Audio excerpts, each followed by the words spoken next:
মিরপুরের এই কালো মাটির পিচ নিয়ে এখন সমালোচনার ঝড় বইছে বাংলাদেশ ক্রিকেট প্রেমীদের মাঝে। সবাই প্রশ্ন তুলছে, তাহলে গামিনী ডিসিলভার পরিবর্তে টনি হ্যামিংকে নিয়ে এসে কি লাভ হলো দেশের ক্রিকেটের? যে এই হ্যামিংয়ের এত প্রশংসায় পঞ্চমুখ ছিল সবাই, তারাই এখন হ্যামিংকে নিয়ে প্রশ্ন তুলছেন। কেন এমন পিচ বানালেন টনি হ্যামিং? সেই প্রশ্নের উত্তরটা একটু জানার চেষ্টা করব স্ট্যাট দেখে। এই মুহূর্তে আইসিসি র্যাঙ্কিংয়ে ৯ নম্বরে আছে ওয়েস্ট ইন্ডিজ, আর বাংলাদেশের অবস্থান ১০-এ।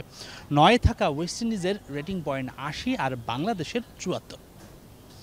যুক্তির খাতিরে ধরে নেই সিরিজের বাকি ২ ম্যাচেও বাংলাদেশ যদি জয় তুলে নেয়, বাংলাদেশ ক্যারিবিয়ানদের হোয়াইট ওয়াশ করতে পারে, তাহলে দুই দলের রেটিং পয়েন্ট হবে সমান ৭৭। অর্থাৎ বাংলাদেশ সরাসরি যে ওয়ানডে বিশ্বকাপ খেলতে চায়, কোয়ালিফাই করতে চায়, সেই রেসে এই সিরিজে ওয়েস্ট ইন্ডিজকে হোয়াইট ওয়াশ করাটা বাংলাদেশের জন্য খুব খুব জরুরি। আর সে কারণেই মূলত ইচ্ছাকৃতভাবেই এমন স্লো আর টার্নিং উইকেট বানিয়েছে বিসিবি। টনি হ্যামিংয়ের কাছে ঠিক এমনটাই চেয়েছেন বোর্ড কর্মকর্তারা। এখন প্রশ্ন উঠছেন, গামিনীর কাছেও এমনটা কি চাননি বিসিবি অতীতে? এটা নিয়েই আসলে বিতর্ক। এর আগের গ্রাউন্ডস কমিটির চেয়ারম্যান একাধিকবার বলেছিলেন যে গামিনীর কাছে যেমন উইকেট চেয়েছিল, ঠিক তেমনটাই উইকেট তিনি বানিয়ে দিয়েছিলেন।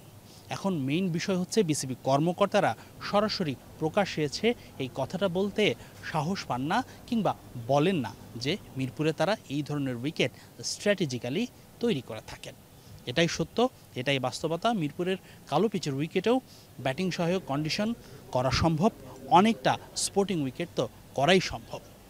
তবে বিসিবির স্ট্র্যাটেজির কারণেই মিরপুরে এ ধরনের মন্থর উইকেট হয়েছে অতীতেও, এবারও তার ব্যতিক্রম নয়।